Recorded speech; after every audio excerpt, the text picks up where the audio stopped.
Pedometers, or devices that include a pedometer feature inside of it, are widely used for tracking daily step count, but accuracy can vary drastically across all the different types, including popular brands like Apple Watch, Fitbit, and Garmin. Let's dive in for all you need to know about the accuracy of pedometers.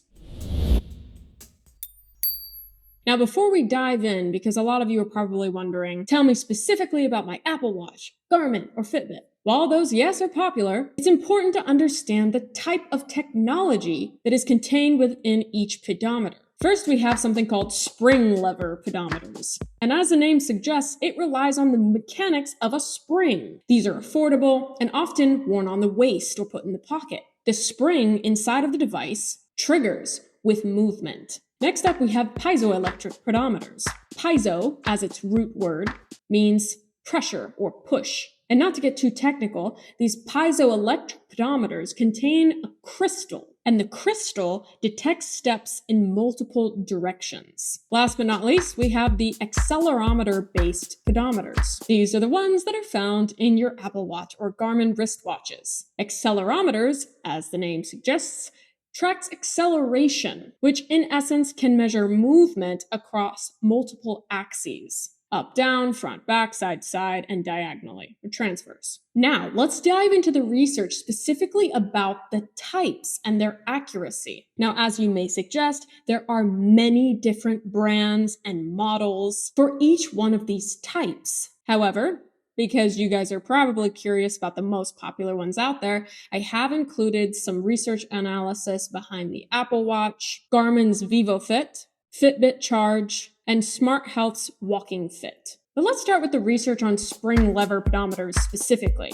According to a research article in 2012, spring lever pedometers, like the Sportline or the Yomex DigiWalker SW series, are accurate for steady, moderate pace walking, but may miss steps at lower speeds, which is a common issue for some older adults. In a treadmill test research study published in 2017 for the Sportline series, Sportline was found to closely match actual step count in college students, even outperforming some advanced models under consistent walking conditions. Now, before we dive into the piezoelectric models, I wanted to just jump in and show you guys an example of what the manual looks like for the Yomex SW DigiWalker series. The reason I want to show you this is because it'll help answer your question: why don't more people know about this brand? Now, first and foremost, as you can see, it's not as flashy as the Apple Watch. It's worn on the pants, belt loop, or put in the pockets, preferably just put on the waistline of pants. And not everybody wears pants. And I guess some people think wearing a pedometer on your pants is weird. I don't care. I would wear it. It's more accurate. But my point is that Apple Watch clearly has a lot better marketing. However, that's not it. Being able to calculate mileage from your step count can be very inaccurate the way that it's currently done, mostly because people take different stride lengths. So with Yomex, the reason it's considered so accurate and even the gold standard for some research papers is because you have to manually set your stride length. If you take a look at this manual, you'll see the instructions that you have to follow in order to calibrate your stride length. As you can see, it says to determine your average stride length, walk 10 steps as illustrated below and divide by 10, so the distance covered arrive at your average stride length. Now, there's going to be a lot of my viewers out there that think that's simple. I would do that. But there's going to be a whole lot of you out there that just started buffering.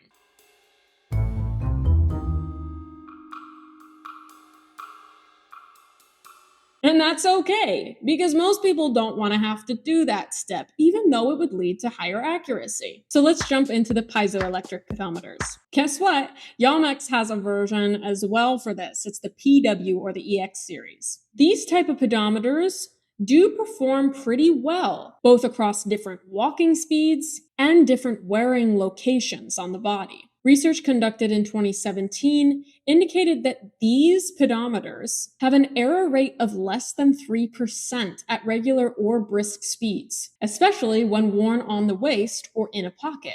They remain reliable for most daily activities, but show a slight accuracy drop between 4.5% and 9% at slow walking speeds. Now for the type you have been waiting for, accelerometer-based. These are common in wearables such as the Apple Watch, the Garmin VivoFit, or the Fitbit, and they often offer multi-activity tracking features, which of course can be very appealing for fitness enthusiasts. However, they very well may overestimate step count during slow or irregular movements. Based on research conducted in both 2018 and 2017, the Apple Watch, for example, slightly overestimated steps at lower speeds and undercounted them at jogging paces, while the Garmin device was found to overestimate steps because of arm movements. Now, a quick note on that, because there is definitely such a thing as research being misconstrued or being more accurate than it actually is. The research study conducted in 2018 for the Apple Watch specifically was done on a treadmill only. On this treadmill test, for the slow speed, it overestimated steps by 2.6%, moderate speed overestimated by 0.9%, and brisk walking pace it overestimated by 1.6%, and consistently underestimated jogging by 3.4%. Now remember, that was done on a treadmill. Garmin's research study, on the other hand, for the VivoFit, which is another wrist-based monitor, was what's called a free living study, meaning people just went about their daily life, not on a treadmill. The findings in the free living Garmin research study found that it overestimated step count by an average of 1,433 steps. Now, the reason for this is because of the arm movements. The arm movements were taken into consideration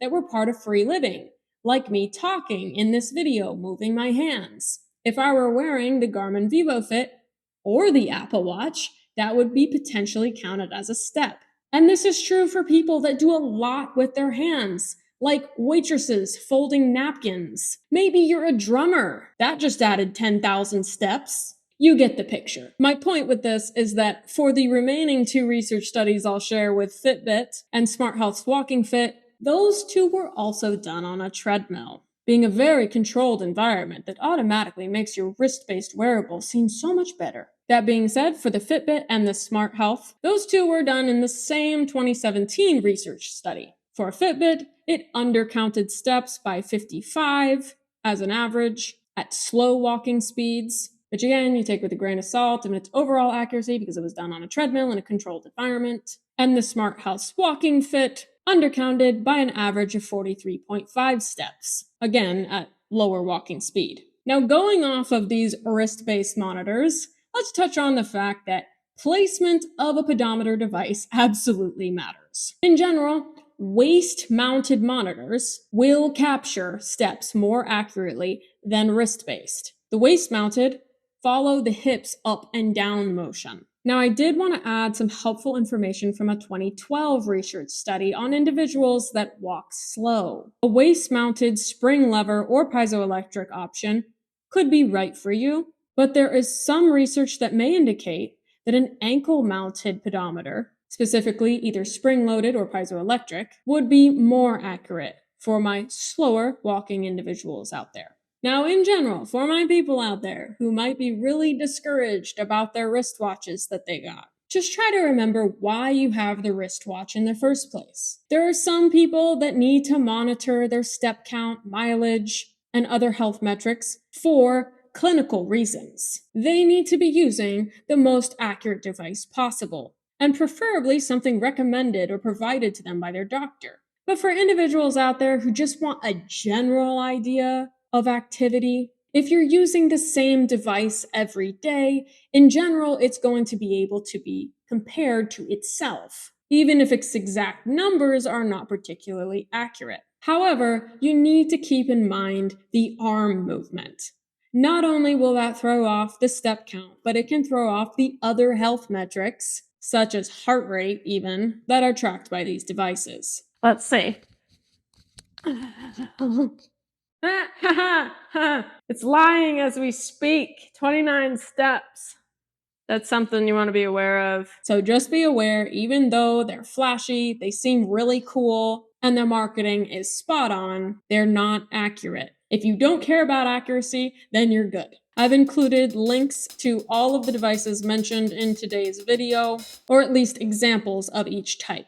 If you found this video helpful, hit the like button, don't forget to subscribe, comment for topic suggestions, and don't forget to share this video to all those who may benefit. Always remember, your health is an investment, not an expense. I'll see you in the next one.